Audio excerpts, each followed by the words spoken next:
Hi guys! Today po gagawa tayo ng banana cake. Pwede nyo pagkakitaan ngayong December at pwede rin panghanda. Madali lang yung mga ingredients niya at mura lang. Ito, 2 egg, 2 cup na harina, banana, 4 na piraso, i-mash nyo na siya ng tinidor. Nagtira ako para pan-topping, siniwa ko lang siya ng ganito. Butter 1/4, sugar 1 cup, vanilla. Pagka may ganito po kayo, lagyan nyo rin siya ng baking soda. Ako kasi, ito lang available ko, baking powder. Cinnamon, optional lang naman po.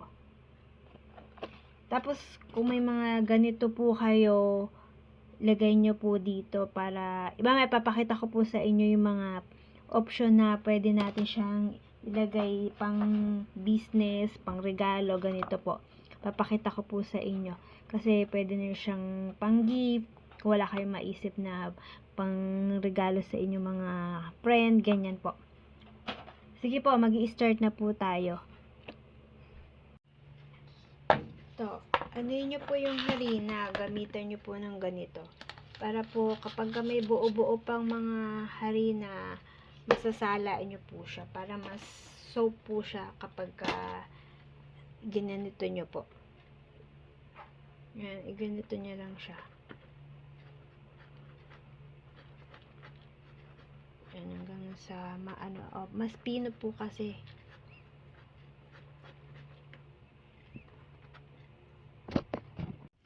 Ito po, pagsasamahin nyo lang po lahat ng mga dry na ingredient. Sugar, baking soda, kalahating tablespoon. Tapos, asin, teaspoon lang po. Ito, yung bird spray. Tapos, cinnamon, ganito lang po karami. Ganito nyo lang po. Ayan, mga ganyan lang po siya karami. After po nyan, ang pagsasamahin nyo naman po, yung liquid na mga ingredient. Tapakita ko po sa inyo. And namash nyo na po yung banana. After nyo po yung mamash. Ayan, pagsamasamahin nyo lang po siya. Tapos yung egg. Mas maganda yung egg, ibukod nyo po siya kasi mamaya may sirang egg.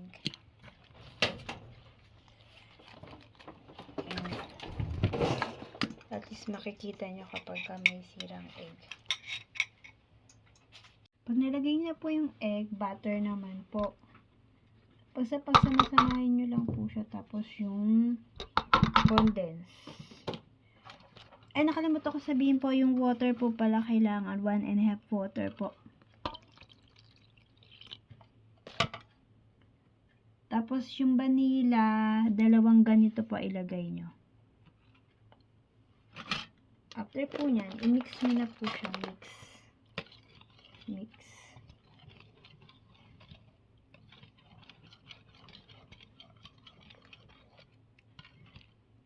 Tapos, pagkatapos po nyan, ilalagay nyo na po siya dito sa nilagay nyo na, pinagmix nyo na mga dry na ano. Pero ito po i-mix nyo rin po ito bago nyo po ilagay ito yung liquid na to.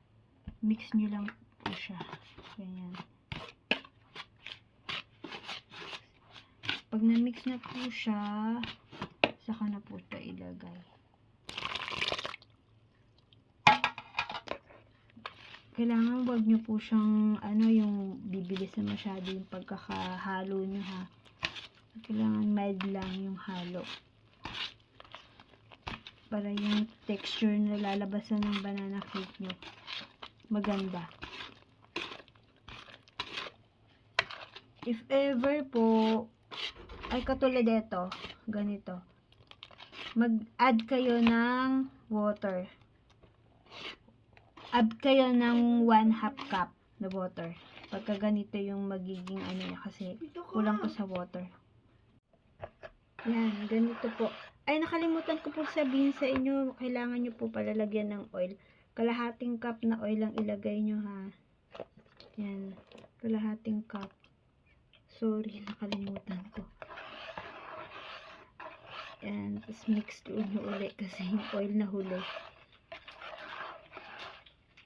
Kailangan dahan-dahan lang yung pag-mix nyo. Pero nag-ano na kayo ng leche plan. Ganyan. Kailangan dahan-dahan. Hindi pwede mabilis. Kasi yung inyong kalalabasan ng banana cake hindi maganda. Pag masyadong mabilis yung pagkakahalo nyo. Yan, ganyan lang po. After po nyan, lagay na natin sa mga lagayan. Tapos, steam na po. 45 minutes nyo po ito i-steam.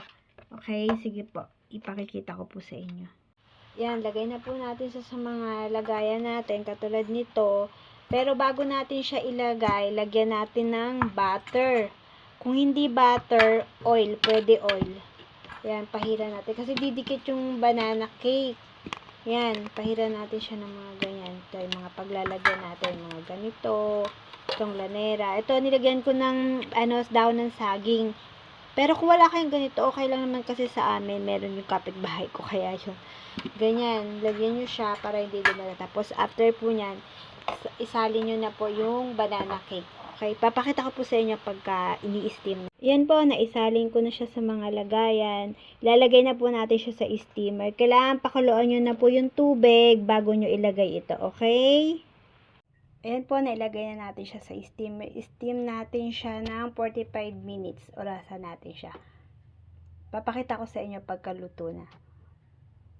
Ito po guys, yung ating gawa. Tinanggalan natin siya sa ganito. Yan, sa lanera. Tapos, nilagyan natin ng mga toppings na ganito. Kasi, re-regalo ko siya at saka, pwede ko rin siyang ipambenta.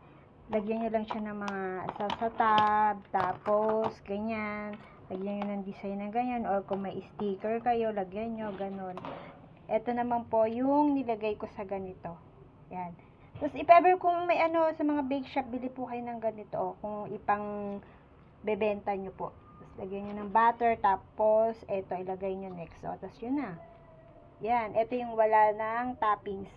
Yan. Guys, nilagyan ko po siya ng ganito. Para, kasi nga, bala ko po siyang ipang benta. Yan, ganyan. Ganyan po. Try nyo po to. Ang sarap po talaga, lalo na kung meron kayong kape. Ang sarap. Lalo ngayon, umuulan, na sarap kumain. Next time po, tuturo ko sa inyo pudding naman. Sarap po yun. Creamy pudding na may ala leche plan lasa. Yan, try nyo na po guys. Gawa na po kayo. Thank you po. Enjoy po sana kayo sa panonood. Sana may natutunan po kayo. Bye-bye po.